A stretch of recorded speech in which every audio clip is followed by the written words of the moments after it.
5월은 가정의 달입니다. 그리고 오늘은 어린이 주일입니다. 어린이 주일이 다가오면 왠지 부담스럽다 하는 생각이 듭니다. 하나님의 말씀으로 자녀들이 가정에서 성장하길 소망하지만 하나님 말씀보다는 세상의 가치 속에 살아가는 자녀들을 보면서 낙심을 경험할 수도 있습니다. 교회 사역도 마찬가지입니다. 제가 청년 시절 주일학교 사역은 나름대로 자신이 있었습니다. 전도사로 어린이 사역을 할 때 주일학교가 참 어울려 이런 말을 듣기도 했습니다. 율동도 잘했지요. 찬양 인도도 잘했습니다. 그런데 지금 보니까 에고 힘들어. 주일학교 사역을 하는데 좀 버겁다 하는 생각이 솔직히 저에게 찾아오는 겁니다. 아이들이 말씀에 잘 집중하지 않습니다. 또 핸드폰을 하는 친구들도 있습니다. 옆 친구와 떠드는 이야기도 있습니다. 예배를 드리면서 그래도 이 시대에 예배자로 나온 어린이들이 고맙고 사랑스럽지만 그들을 예배의 보좌 앞에 이끌어 가는데 어려운 경험을 솔직히 하고 있습니다. 자녀들을 키우는 기쁨도 있지만 상처도 있는 것입니다. 자녀들을 사랑하는데 짝사랑인 것 같은 마음이 들 때가 있고요. 사랑해도 통하지 않을 때가 느껴지는 겁니다. 오늘은 요셉의 성장을 보면서 어떻게 메시지를 만나야 하는가, 만날 수 있는가 보려고 합니다. 요셉은 역사 가운데 크게 쓰임받은 사람입니다. 꿈을 꾸었고 그 꿈으로 인해서 형들의 미움을 받고 노예로 팔려갑니다. 우리가 경험하게 되는 고난의 문제를 어떻게 이해해야 하는가? 요셉의 삶을 통해서 함께 이 시간 알아갈까 하는데요. 우리가 무언가 되기를 원하면 준비되는 과정이 있습니다. 의사가 되기를 원하면 의사고시를 보아야 합니다. 그 과정을 밟지 않고 바로 의사를 세우면은 사람을 살리는 게 아니라 사람을 죽이는 의사가 됩니다. 공무원도 공무원이 되려고 하면 국가고시에 패스를 해야 합니다. 시험을 준비하는데 많은 시간과 에너지가 들어갑니다. 준비되지 않고 세우게 되면 섬기는 사람이 아니라 도리어 그 공동체를 망치는 사람이 될 수 있습니다. 하나님은 꿈을 주십니다. 그런데 반드시 우리에게 준비 과정을 요구하십니다. 우리는 고난을 경험할 때 마음은 둘로 나누어집니다.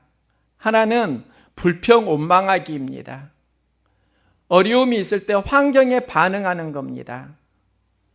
또 하나는 믿음으로 반응하기입니다. 우리가 어려운 환경을 만날 때 계속 환경에 반응하는 삶을 사는가, 하나님께 반응하는 삶을 사는가, 여기에서 힘은 달라집니다. 열매도 달라집니다. 여기서 가장 중요한 게 있습니다. 바로 언어 훈련입니다. 요셉이 어려운 고난을 경험할 때 그의 삶 가운데 불평온망했다, 이 기사가 없습니다. 사울은 왜 초대 왕으로서 하나님으로부터 버림을 받게 되는가? 그의 삶이 환경 언어, 내 감정 언어, 문제에 집중하는 삶을 살아갑니다. 실수가 있을 때 항상 이유와 변명에 집중합니다. 우리는 실수를 돌이키는 사람이 되어야 합니다. 이게 회개입니다. 실수 앞에서 이유와 변명의 언어가 많아지다 보면 우리는 배울 힘을 잃게 됩니다. 실수는 인간적인 겁니다. 하지만 실수를 통해서 배우는 인생을 살아가면 여기서 성장이 이루어집니다. 왜 다윗이 위대한 왕으로 우리에게 기억되는가? 사울보다도 더 큰 허점도 있습니다. 그런데 회개가 나오고 회개가 있으면서 회복이 일어납니다. 불평 언어는 나와 함께 하는 사람들에게도 어려움을 줍니다. 감사 언어, 비전 언어를 사용하면 새 힘을 얻고 공동체에 선한 영향력을 행하게 됩니다. 요셉은 고난 중에 항상 하나님과 동행합니다. 요셉은 그 꿈을 이루는 과정 속에 삶의 커다란 갭을 경험합니다. 바라는 것과 오늘의 나 사이에 간격이 있다는 겁니다. 우리가 생각하는 좋은 장소는 편하고 또한 누릴 수 있는 곳이라고 생각하는데, 하나님이 인생을 배우는데 좋은 장소는 어려운 곳, 고난이 있는 곳, 아픔과 상처가 있는 곳, 이곳을 좋은 장소로 생각하십니다. 그래서 하나님이 요셉을 작품이 될 수 있는 장소로 인도하는 거지요. 이게 고난입니다. 요셉은 애굽의 노예로 팔려갑니다. 그는 보디발의 집에서 노예로 살아가지만 주어진 일에 최선을 다했습니다. 항상 하나님과 동행하는 삶을 살았습니다.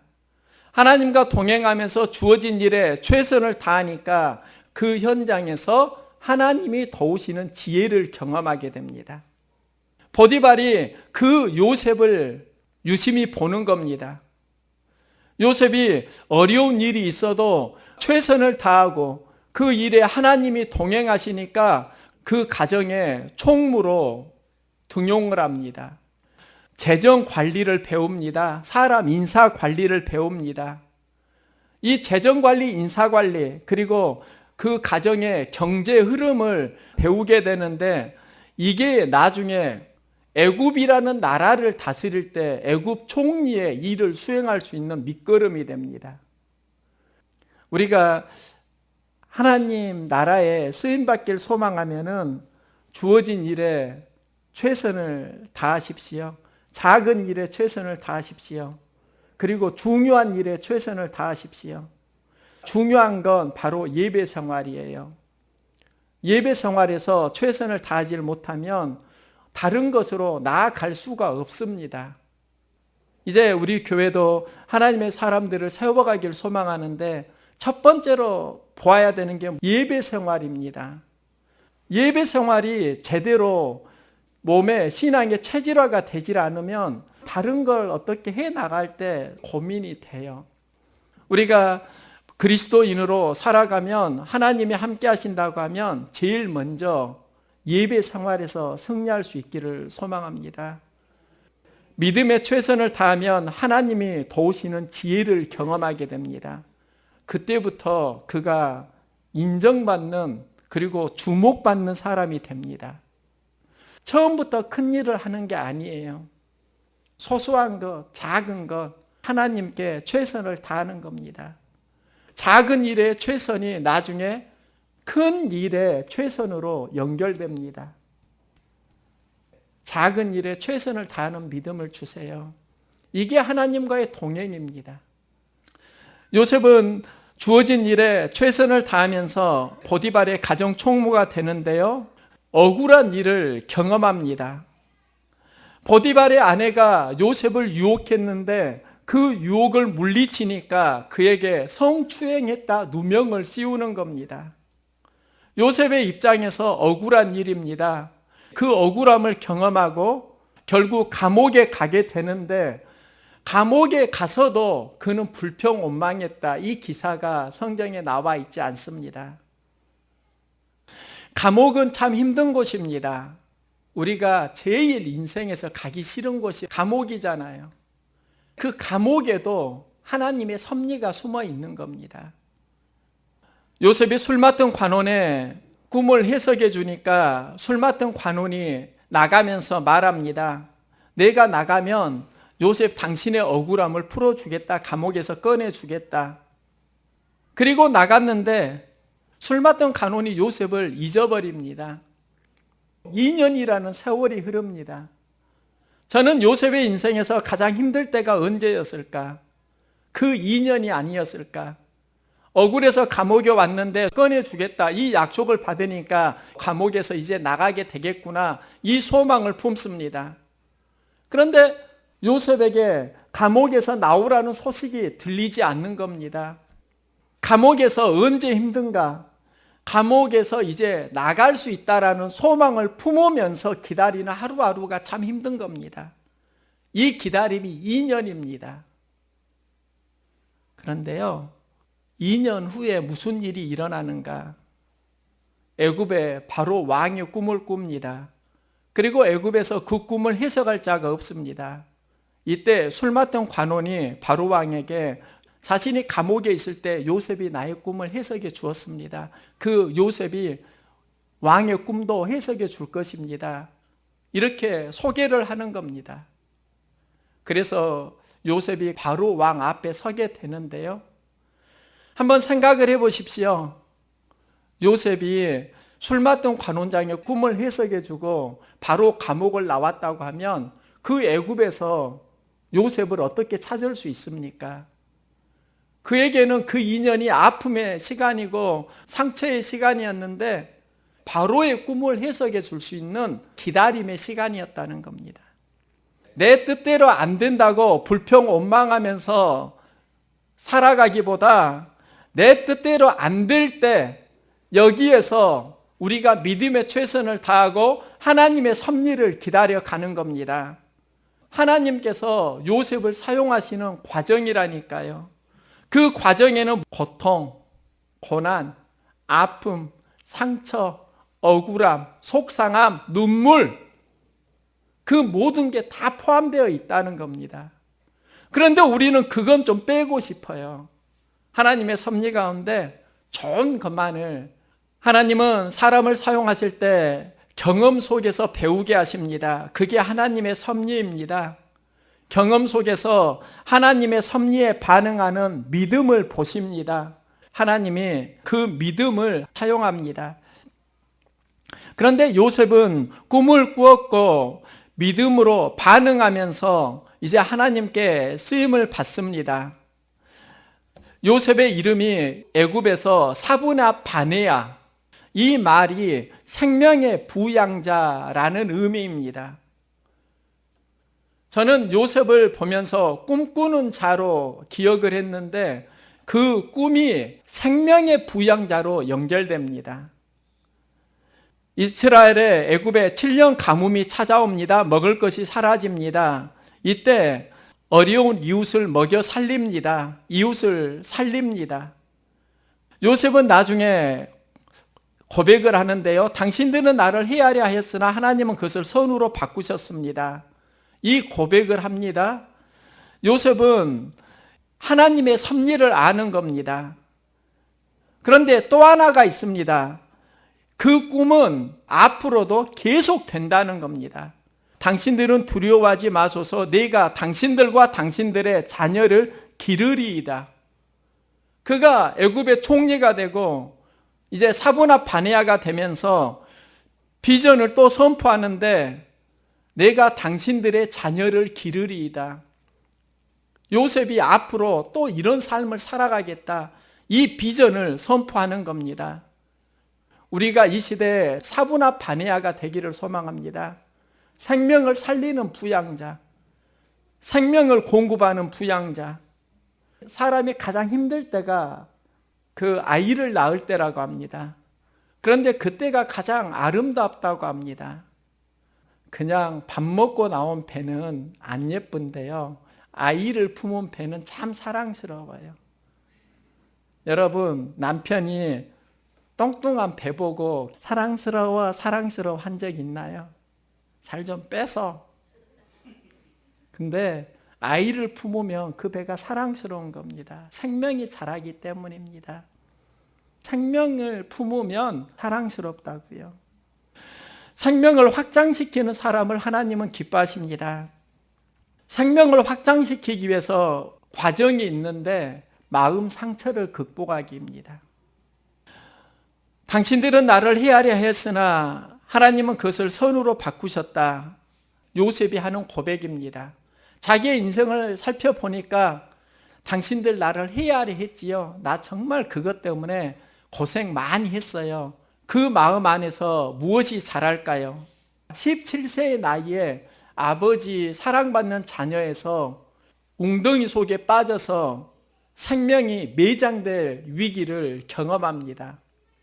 사람이 땅속에서 흙의 산채로 매장되는 그 공포를 17세의 나이에 경험을 한다고요.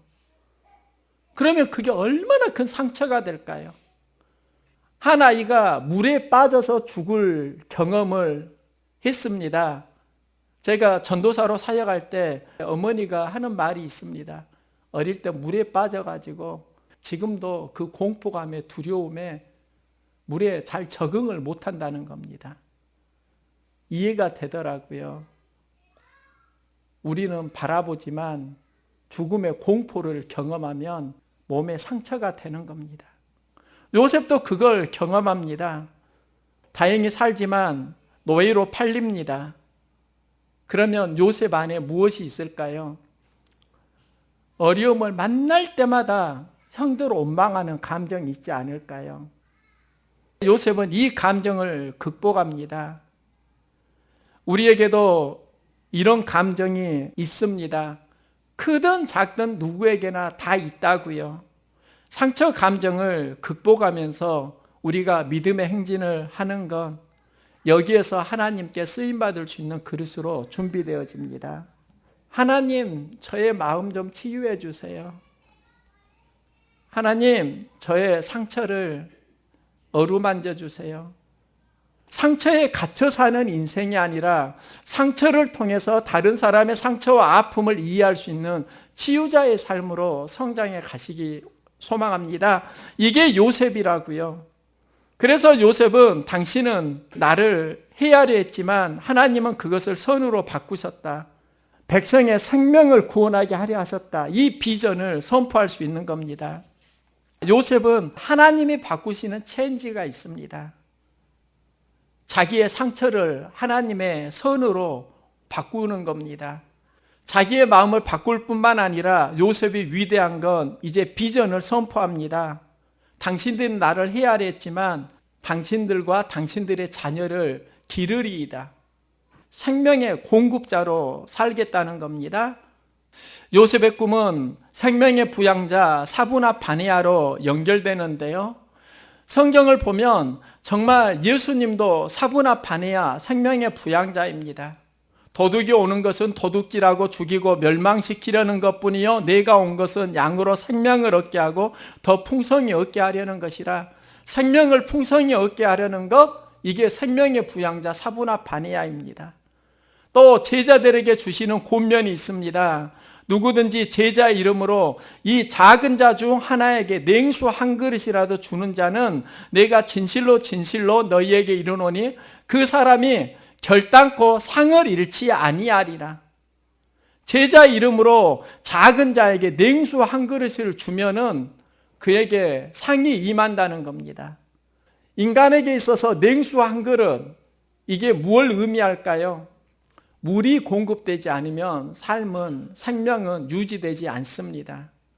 그럼 냉수 한 그릇이라는 무엇을 말하는가? 그가 어려울 때 생명을 공급해 주는 사람입니다. 이 생명을 공급해 주는 사람, 누구의 이름으로? 제자의 이름으로. 이게 제자 사명입니다. 우리가 하나님께 상을 받기로 하면 생명의 부양자로 살아가기를 소망합니다. 예수님께서는 말씀합니다. 어린 아이들이 예수님께 오는 것을 막습니다. 이때 예수님이 꾸짖고 노하셨다. 예수님이 노하셨다가 성경에 보니까 성전 기능이 제대로 작동하지 않을 때 노하십니다. 또 하나는 어린 아이들이 오는 걸 막을 때 노하십니다. 예수님이 화내셨다라는 것은 그 안에 굉장히 많은 마음의 감정이 있는 겁니다. 예수님은 어린 아이들이 내게 오는 것을 금하지 말라. 하나님 나라가 이런 자의 것이니라. 하나님 나라를 이루려고 하면 어린 아이들이 오는 것을 금하지 말라. 저는 제자들의 마음도 이해가 됩니다. 제가 어린이 사역을 하는데 아이들 오면 에너지가 많이 듭니다. 청소해야 되지요. 또 아이들 오면은 자꾸 뭘 사달라고 합니다. 하여튼 제가 은행인 줄 아나 봐요. 그래도 그게 참 좋은 일이에요. 그러면서 아이들이 자라는 겁니다. 그런데 아이들이 자라는 과정에 희생이 있어야 된다니까요. 예수님은 그 아이들이 오는 것을 막지 말라 하시면서 누구든지 하나님 나라를 어린아이와 같이 받들지 않은 자는 결단코 그곳에 들어가지 못하리라. 그리고 예수님 말씀합니다. 어린아이들을 안고 그를 위해 안수하시고 축복하시니라. 어린아이들을 막지 않을 뿐만 아니라 안수하고 축복하는 자리에까지 나아가는 것, 이 사역을 우리도 감당하길 원하시는 겁니다. 요셉의 이름은 사브나 바니아, 생명의 부양자가 되는데요. 예수님도 사브나 바니아입니다. 우리도 이제 사브나 바니아가 되어 가야 하는 것입니다. 이 시대에 우리가 어떻게 살아야 할까? 사브나 바니아로 살아야 된다고요. 마귀는 멸망하고 죽이는 것이 목적이지만 예수님은 살리는 게 목적이고, 이 생명의 부양자는 우리들을 향해서 주시는 아버지의 마음입니다. 이 시대에 생명의 부양자로 살아갈 수 있기를 소망합니다.